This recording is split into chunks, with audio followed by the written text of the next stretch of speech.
हाँ तो स्टूडेंट्स, अब हम यहाँ पे 21 क्वेश्चन नंबर पे पहुँच चुके हैं एक्सरसाइज 5.2 के। इसमें वो कह रहा है कि इवेलुएट कीजिए। यहाँ पे भी कंटूर ही हमने फाइंड आउट करना है इंटेग्रल का G square minus G plus two whole D G, यानी कि यहाँ पे भी जी को पहले फाइंड आउट करना होगा। From iota to one along the contour C given in figure, यानी कि ये आयोटा टू वन की तरफ मूव करता है, ये हमें बताया जा रहा है। तो आप वैसे भी इसकी फिगर में देख सकते हो, ये आयोटा से लेके वन की तरफ जा रहा है। यानी यहाँ पे आयोटा का पता है क्या मतलब है, ज़रा गौर करें। जैसा कि मैंने आपको ये स्टार्टिंग में ही बता दिया हुआ है कि जी बराबर होता है एक्स प्लस आयोटा वाई के, ये प्रीवियस क्वेश्चंस में मैंने स्टडी करवाया। तो यहाँ पे देखें, यहाँ पे ये ओरिजिन होता है, ओरिजिन के ऊपर हमारे पास एक्स भी ज़ीरो होता है, वाई भी ज़ीरो होता है। अगर ये यहाँ पे मैं जी की वैल्यू लेना चाहूँ ना, तो यहाँ पे जी की वैल्यू ज़ीरो होगी। यहाँ पे जी आयोटा के बराबर क्यों है, उसकी रीज़न आपको यहाँ पे साफ नज़र आ रही है, क्योंकि यहाँ पे वाई की कुछ ना कुछ वैल्यू है, यानी कि वन है। तो जब मैं वाई की वैल्यू यहाँ पे वन देखता हूँ, हॉरिजॉन्टल डिस्टेंस देखो ज़ीरो है, लेकिन वर्टिकल डिस्टेंस कुछ कवर हुआ है। डैट्स वाई यहाँ पे वाई वन है, जबकि जो एक्स है वो अभी भी ज़ीरो है। तो यहाँ पे अगर मैं इसमें पुट करता हूँ एक्स को ज़ीरो और वाई को वन, तो यहाँ पे आ जाएगा G is equal to iota. That's why ये आयोटा है, ठीक है जी। और यहाँ पे हॉरिजॉन्टल डिस्टेंस कवर हुआ है, जबकि वर्टिकल डिस्टेंस ज़ीरो है। डैट्स वाई यहाँ पे वन है। अब हम मेन बात पे आते हैं यार, मुद्दे पे आते हैं। क्या हम आगे पीछे की बातें घुमा के कर रहे हैं? तो आपका ना एक मैं इसका फार्मूला बताना चाहूँगा।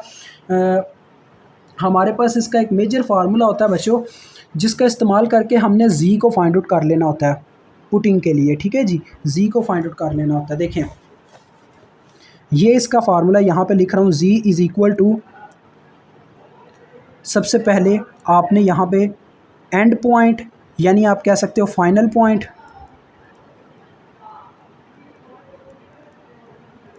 माइनस इनिशियल पॉइंट, ये इसका बेसिक फार्मूला है।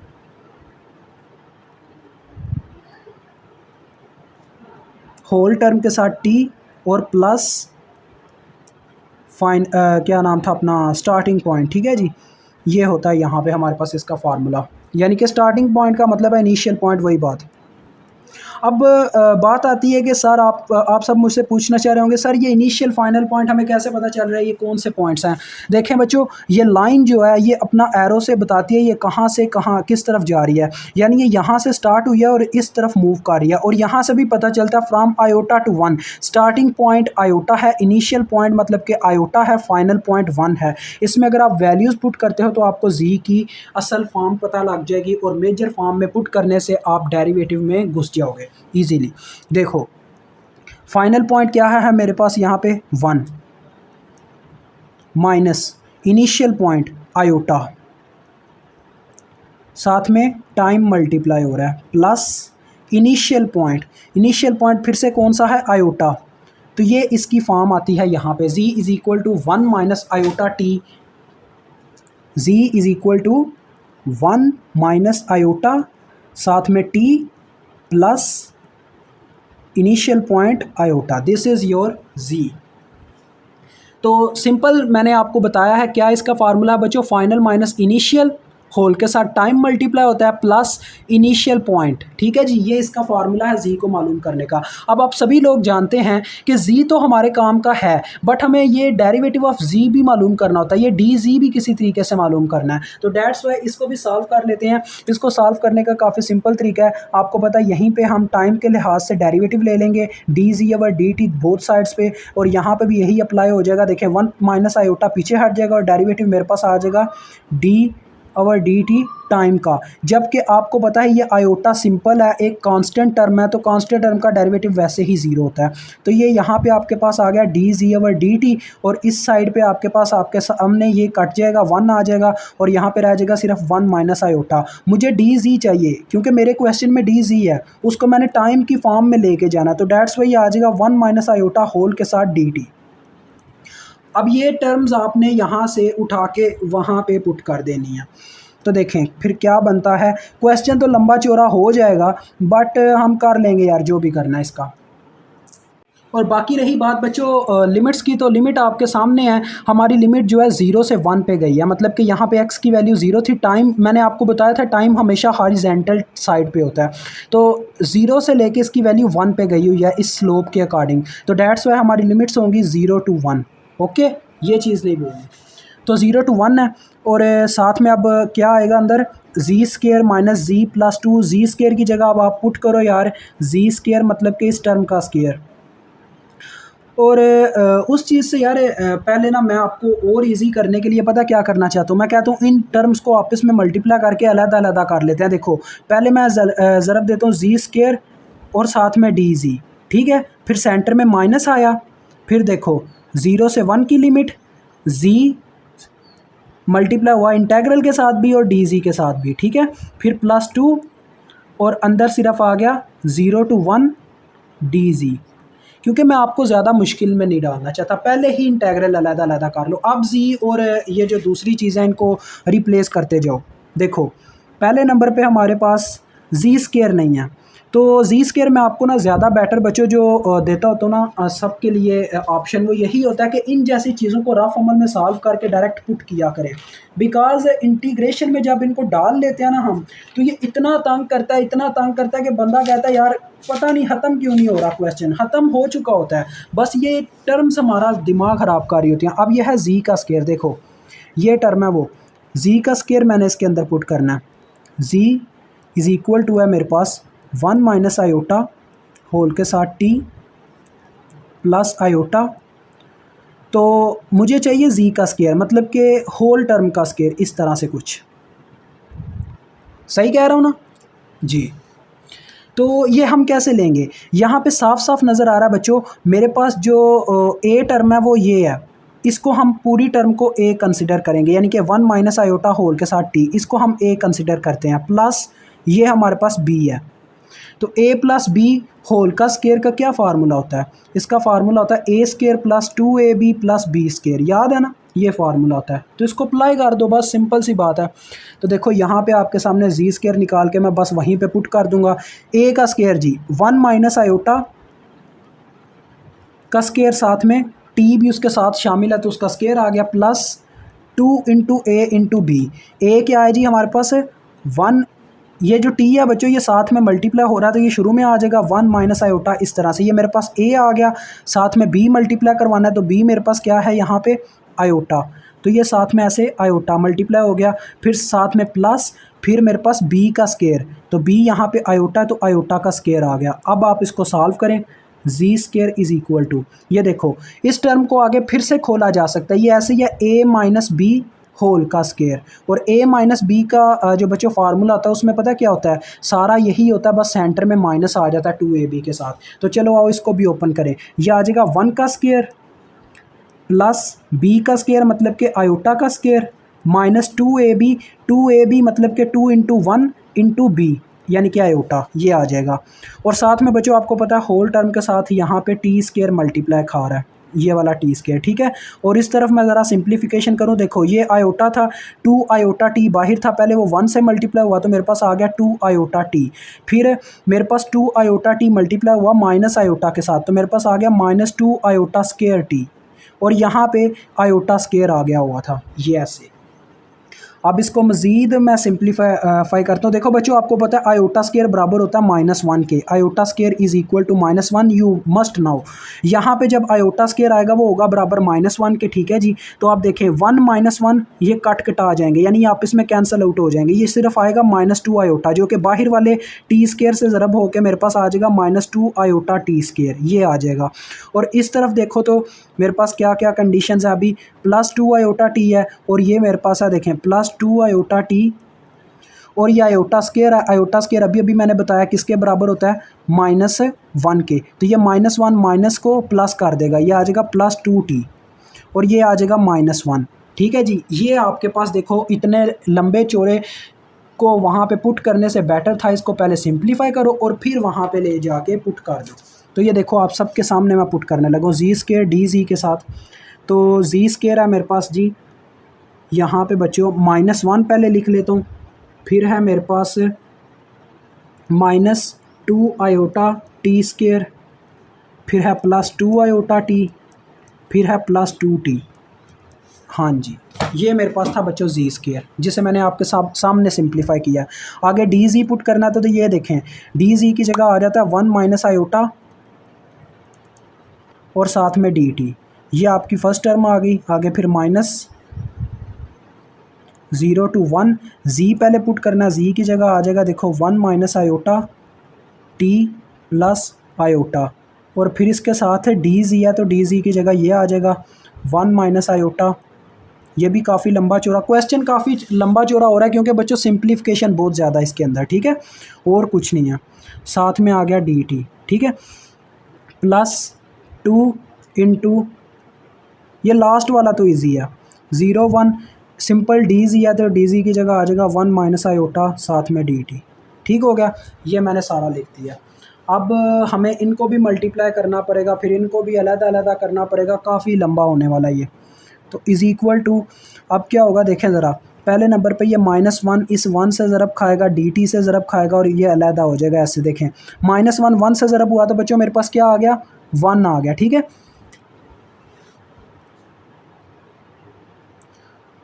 यहाँ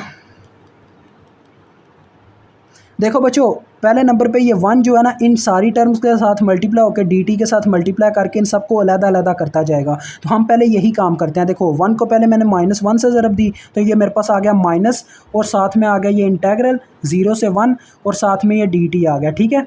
फिर ये वाला 1 इसके साथ ज़रब हुआ तो इसमें से -2 आयोटा एक कांस्टेंट टर्म है, ये बाहर चली गई और अंदर सिर्फ t स्क्वायर और साथ में डी टी आ गया, ठीक है। फिर ये वाला जो 1 है ये 2 आयोटा टी से ज़रब हुआ तो इसमें से 2 आयोटा बाहर चला गया, ठीक है, और अंदर सिर्फ रह गया टी डी टी। और फिर ये वाला 1 2t से मल्टीप्लाई हुआ, 2 एक कांस्टेंट टर्म है, ये बाहर निकल गई और अंदर सिर्फ रह गया टी डी टी। फिर देखें, अब माइनस आयोटा ने सब के साथ 1 बाय 1 ज़रब खानी है। देखो माइनस आयोटा पहले -1 से ज़रब हुआ तो ये आ गया प्लस आयोटा, प्लस आयोटा बाहर निकल गया और अंदर बस ये रह गया 0 to 1 साथ में डी टी। फिर ये माइनस आयोटा इसके साथ ज़रब हुआ तो देखो बच्चों ये क्या बनेगा, माइनस माइनस प्लस 2 आयोटा का स्केयर। 2 आयोटा का स्केयर मतलब अब आप देखो 2 आयोटा स्केयर अगर आ जाता है तो आयोटा स्केयर ऑलरेडी आपको पता है -1 के बराबर होता है, तो ये आ जाएगा -2 कांस्टेंट टर्म है ये बाहर और अंदर सिर्फ रह जाएगा इस तरह से टी स्केयर डी टी, ठीक है। ये लंबा चौड़ा होगा क्योंकि रीज़न ये है क्योंकि इसके अंदर मल्टीप्लिकेशंस बहुत ज़्यादा हैं बच्चों, और कुछ भी नहीं है। उसके बाद देखो अब बारी आती है, ये जो माइनस आयोटा है ये ज़रब खाएगा इसके साथ, तो माइनस आयोटा जब आयोटा से ज़रब खाएगा इसको कर देगा -2 आयोटा स्केयर इस तरह से, और आयोटा स्केयर -1 के बराबर होता है तो -1 ये माइनस को प्लस कर देगा तो ये आ जाएगा +2 इंटू 0 to 1 बच्चों, और साथ में आ जाएगा टी साथ में डी टी, ठीक है जी। उसके बाद ये जो माइनस आयोटा है ये ज़रब खाएगा 2t के साथ, तो इसमें से देखो -2 आयोटा बाहर निकल जाएगा कांस्टेंट टर्म के तौर पे और अंदर सिर्फ रह जाएगा टी डी टी और साथ में लिमिट्स, ठीक है जी। ये अभी बस इतने का हमने हल निकाला, तो देखो ये इतना लंबा चौड़ा लिखा गया है, आगे ये अभी रहता है। तो इसके अंदर अब देखें क्या होने वाला है, इसके अंदर तो और भी बहुत लंबी चौड़ी कहानियाँ हैं। चलें हम कहानियों के अंदर से ही गुजर के आए हैं, मसला नहीं है वैसे इसमें बच्चों इतना, इसमें हम कुछ कर सकते हैं। देखें किस तरह, ये देखो 1 माइनस आयोटा जो है पहले नंबर पे, ये जो 1 माइनस आयोटा पूरे का पूरा है ये ज़रब खाता है इस टर्म के साथ 1 माइनस आयोटा टी के साथ, ठीक है। 1 माइनस आयोटा जो है ये इस पूरी टर्म के साथ ज़रब खाता है तो ये आ जाएगा 1 माइनस आयोटा होल का स्केयर, ठीक है। देखो बाहर माइनस है ना ये वाला, तो ये इनके साइन चेंज करेगा, आ जाएगा 1 माइनस आयोटा होल का स्केयर, और ये जो इनके साथ टी था ना ये ऐसे इंटेग्रल के अंदर रह जाएगा 0 to 1 टी डी टी ऐसे आ जाएगा, ठीक है जी। उसके बाद ये जो 1 माइनस आयोटा ये आयोटा के साथ ज़रब खाएगा और इंटेग्रल के साथ और डी टी के साथ, और ये कुछ इस तरह से आ जाएगा। देखो बाहर माइनस भी है तो ये आ जाएगा minus iota into 1 minus iota integral 0 to 1 D T, बस, ठीक है जी। और आगे की कंडीशन आप वैसे ही जानते हो, देखो ये 2 है, ये 1 माइनस आयोटा बाहर निकल आएगा 2 इंटू 1 माइनस आयोटा, ठीक है जी, और अंदर सिर्फ रह गया 0 to 1 डी टी। अब ये सारी कहानी आपके सामने मैंने निचोड़ के रख दी है, बस अब आपने इसको सॉल्व करते जाना है और कुछ भी नहीं है। तो सॉल्व भी आपके सामने ही करूँगा बच्चों, परेशान नहीं होना। ये आपको लंबा नज़र आ रहा है लेकिन ये मुश्किल नहीं है, ये बच्चे वाले क्वेश्चन है, ठीक है। ये देखना ज़रा, अब मैं आपके सामने करता जाऊँगा। ये देखो मुश्किल कुछ भी नहीं है, लिमिट्स बहुत आसान है। मैं आपको एक चीज़ बताता चलूँ, हर लिमिट का बच्चों आंसर 1 आने वाला है, ठीक है। तो ये अपने जहन में पहले ही बिठा लो, हर लिमिट के थ्रू हमें आंसर 1 ही मिलने वाला है। ये देखो डी इंटेग्रल को काटेगा तो यहाँ पे सिंपल टी आ जाएगा, ठीक है। तो टी के अंदर लिमिट्स पुट होंगी, देखो इस तरह से। ये मैं साइड पे करके दिखाता हूँ एक अलग रजिस्टर पे, ठीक है। ये देखो मेरे पास टी आया और साथ में ऐसे लिमिट्स आ गई 0 to 1। आपको पता है कैसे लिमिट्स पुट होती हैं, पहले अपर लिमिट फिर लोअर लिमिट। तो टी की जगह 1 पुट होगा, फिर माइनस लोअर लिमिट 0 पुट होगा, तो इसका रिजल्ट 1 आएगा, ठीक है। तो यहाँ पे ये है, ये मुझे इंटेग्रल होल इंटेग्रल 1 आंसर देगा, और बाहर वाले माइनस की वजह से आ जाएगा -1 ऐसे, ठीक है। उसके बाद यहाँ पे क्या होगा, अब यहाँ पे है टी स्केयर। टी स्केयर की इंटीग्रेशन क्या होगी, आपको पता है जब भी किसी यानी कि कोई भी अगर वेरिएबल है, उसकी कोई पावर है, उसका डेरिवेटिव, अब टी का बच्चों बगैर पावर के डेरिवेटिव 1 होता है ना। तो जब भी किसी टर्म का डेरिवेटिव उसके साथ पड़ा हो, तो इंटीग्रेशन ली जा रही हो, तो उसकी पावर में एक प्लस कर दिया जाता है और उसी पावर से डिवाइड कर दिया जाता है। तो इसका इंटीग्रेशन बच्चों देखो क्या आएगा, इसका इंटेग्रल आएगा टी की पावर में एक प्लस और इसी पावर से डिवाइड, ऐसे। यानी कि 2 + 1 है तो 3 बनता है, तो 3 से ही डिवाइड, और बाद में साथ में ऐसे लिमिट्स आ जाएंगी, देखो जो कि बनती हैं इसकी भी 0 और 1। तो देखो 1/3 तो साइड पे हो चुका होगा, इसके अंदर तो वही लिमिट्स पुट होंगी। अपर लिमिट यानी कि 1 का क्यूब आएगा, फिर माइनस लोअर लिमिट यानी कि 0 का क्यूब, तो ये भी 1 नहीं देगा, 1/3 आ जाएगा। तो यानी हर एक के साथ बस यही चक्कर है। अब ये मुझे 1/3 देती है ना होल टर्म, ये इतनी टर्म मुझे 1/3 देती है, बाहर वाले के साथ ज़रब होने के बाद ये आ जाएगा 2/3। 1/3 जब बच्चों 2 आयोटा से ज़रब खाएगा तो क्या आ जाएगा, 2 आयोटा/3, ठीक है। इसी तरह से यहाँ पे देखो टी है, तो टी के ऊपर भी बच्चों पावर रूल लगेगा। अब मैं कुछ चीज़ें ना आपके सामने ना शो ऑफ कर देता हूँ। देखो अगर सिंपल आपके पास टी है ना, तो उसका जो आपके पास इंटेग्रल है 0 से 1, वो डी टी, ये आपके पास बच्चों क्या आएगा, पावर रूल लगेगा, इसकी पावर में एक प्लस होगा। कुछ चीज़ें आपको पहले स्पेसिफाई कर दूं ताकि मेरे लिए ना इजी रहे, बार बार रिपीट ना करना पड़े। और यही पावर से डिवाइड कर दिया जाएगा, साथ में लिमिट्स आ जाएंगी 0 से 1। और आपको जैसा कि मैंने बताया, देखें 1/2 हम पीछे हटा देते होते हैं, और ये टी का स्केयर था, इसमें लिमिट्स पुट कर देते होते हैं, यानी कि टी की जगह वैल्यूज़ पुट होती हैं। 1 का स्केयर माइनस फिर लोअर लिमिट होती है, तो ये मुझे क्या आंसर देता है 1/2। और अगर यहाँ पे टी स्केयर हो, लाइक मतलब कि यहाँ पे टी स्केयर होता तो फिर क्या होता, फिर भी पावर रूल, यानी कि टी 2 + 1 ओवर इसी पावर से डिवाइड जो कि 3 बनती है 0 से 1। और ये आपने देखा 1/3 पीछे हट जाता है और पावर रूल अंदर लगता है, यानी कि 1 का क्यूब माइनस 0 का क्यूब। तो ये रिजल्ट में मुझे क्या देता है, 1/3 देता है। अगर टी की पावर बच्चों 3 होगी तो वो 1/4 देगा, इतना याद रखिएगा। तो यही काम यहाँ पे हर पॉइंट पे आपने करना। आप देखते जाएँ, कहाँ पे थे हम, यहाँ पे। अब देखो यहाँ पे टी है ना, तो इसने मुझे क्या देना, 1/2 देना। अभी अभी आपको बताया जो सिंपल टी है डेरिवेटिव के साथ, उसने मुझे 1/2 देना है। तो ये जो अंदर वाली टर्म है यहाँ से लेके यहाँ तक ये देगा मुझे 1/2। 1/2 जब मल्टीप्लाई होगा बच्चों इससे, तो ये मेरे पास क्या आ जाएगा, 1/2 2 आयोटा/2 ऐसे आ जाएगा। उसके बाद ये सिंपल टी है तो ये भी ऐसे ही आ जाएगा, यानी कि 2, इसने मुझे 1/2 देना अंदर वाले ने, तो ये आ जाएगा 2/2, ठीक है। उसके बाद ये देखो यहाँ पे ये सिंपल देखो डी इससे कटेगा, ये टी आएगा। और आपको मैंने बताया सिंपल जो ये था टी, वो हमें 1 देता है। सिंपल अगर डेरिवेटिव होना इस तरह से डी टी और साथ में ये वाली लिमिट्स हो 0 1, तो उनका हमारे पास रिजल्ट 1 आता है। तो ये आ जाएगा iota into 1, iota into 1 means iota ही आ जाएगा। और ये टी स्केयर है बच्चों, मैंने आपको बताया टी स्केयर का जो डेरिवेटिव है वो 1/3 होता है। अभी आपको मैंने इंटेग्रल लेके दिखाया। तो ये इतना हिस्सा मुझे 1/3 देगा, जो कि ज़रब होगा -2 से, तो ये आ जाएगा -2/3। और ये सिंपल टी है, तो टी का इंटेग्रल मैंने बताया 1/2 होता है, तो ये आ जाएगा 2/2। ठीक है जी, करता जा रहा हूँ आपके सामने, देखो कोई मसला ही नहीं है। इसका भी मुझे 1/2 मिलना है, तो ये आ जाएगा -2 आयोटा/2। और यहाँ पे देखो क्या आएगा, -1 माइनस आयोटा होल का स्केयर ओवर, ये देखो इंटेग्रल ऑफ टी है, तो यानी ये भी 1/2 देगा। और यहाँ पे आए तो ये देखो सिंपल डी टी है, ये कट कटा जाएंगे और आपको पता है इसका रिजल्ट 1 आता है। तो डैट्स वाई ये बाहर वाली कंडीशन ही रह जाएगी, यानी कि minus iota into 1 minus iota ऐसे आ जाएगा। और यहाँ पे देखो ये भी सिंपल है, ये भी 1 आ जाएगा, यानी ये भी ऐसे ही आ जाएगा 2 इंटू 1 माइनस आयोटा। ये देखो बच्चों आपके सामने सब सिंप्लीफाई कर दिया मैंने, सब सिंपल कर दिया। अब जो कटते कटाते हैं कटाओ, यहाँ पे 1 आ रहा है, यहाँ पे भी 1 आ रहा है, यहाँ पे आयोटा आ रहा है, यहाँ पे आयोटा आ रहा है। और ये देखो बच्चों ये प्लस आयोटा है, ये माइनस आयोटा है, ये आप इसमें कट गए, ठीक है। उसके बाद अब थोड़ी सी यार सिंप्लीफिकेशन की ज़रूरत है। देखो -1 जो रियल नंबर है उनको पहले इकट्ठा करो, यानी जो आयोटा वाले नहीं हैं। एक ये है -2/3 और साथ में ऐसे ब्रैकेट लगा दो, ब्रैकेट्स में लिखो उनको। उसके बाद बच्चों देखो इसमें से भी कुछ रियल नंबर निकलना है। 1 माइनस आयोटा होल का स्क्वायर है, और आप जानते हैं 1 माइनस आयोटा होल का स्क्वायर बाहर माइनस है ना, ऐसे है। देखो फर्स्ट टर्म का स्क्वायर यानी कि A square plus B square plus 2ab, वो वाला तरीका। 1 का स्क्वायर प्लस आयोटा का स्क्वायर और फिर -2 इंटू 1 इंटू आयोटा, क्योंकि ये माइनस है ना सेंटर में, तो -2ab आना था। और ये आपको पता है वैसे ही काट जाते हैं। 1 का स्क्वायर प्लस आयोटा का स्क्वायर आएगा, जो कि आयोटा का स्क्वायर -1 के बराबर होता है। तो -1 प्लस 1 ये आपस में कैंसिल आउट हो जाएंगे, ये आएगा -2 आयोटा, जो कि बाहर वाले माइनस की वजह से हो जाएगा +2 आयोटा। और देखो +2 आयोटा है और बटे में 2 है, तो ये 2 से कट के आयोटा देने वाला है, यानी कि इसका रिजल्ट, इस होल टर्म का रिजल्ट हमारे पास क्या आता है, आयोटा। ये चीज़ हमने याद रखनी है।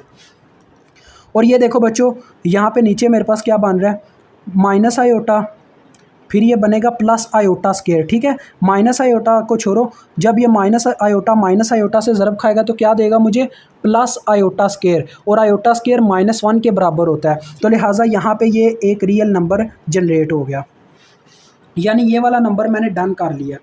उसके बाद यहाँ से एक नंबर आता है रियल नंबर 2, 1 से ज़रब खा के मुझे 2 दे देगा। अब मैं आयोटा वाली टर्म्स इकट्ठी करता हूँ, बाहर प्लस लिखता हूँ, अंदर आयोटा वाली टर्म्स। देखो पहली टर्म ये वाली है -2/3 आयोटा, दूसरी टर्म ये वाली आयोटा है। उसके बाद तीसरी टर्म जी मेरे पास से यहाँ से एक बच्चों आयोटा निकल के आई है, ये देखें प्लस आयोटा। ठीक है जी, उसके बाद एक टर्म आपके सामने ये जनरेट हो रही है, देखें माइनस आयोटा, अंदर आयोटा से ज़रब 1 से ज़रब खा के माइनस आयोटा दे देगा। और यहाँ पे एक टर्म आपके सामने जनरेट हो रही है, देखें +2 माइनस आयोटा से ज़रब खा के -2 आयोटा दे देगा। अब ज़रा गौर कीजिएगा, आयोटा इससे कटा, उसके बाद जी ये सारा कैलकुलेटर का काम है बच्चों, कैलकुलेटर पे करते हैं। और ये देखो ये तो साफ साफ नज़र आ रहा है, -1 +2, यानी रियल नंबर तो वैसे ही पता चल गया, -2/3 आता है। इनमें से देखते हैं क्या बनता है।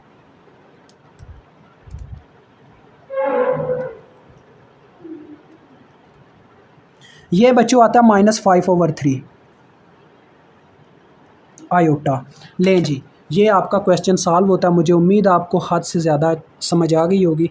बस यार कुछ होता है लाइफ में जो बंदे को पहली बार करना पड़ता है ना, तो थोड़ी मुश्किल पेश आती है, बट आप उसको सॉल्व कर सकते हो, इतना मुश्किल नहीं होता वो।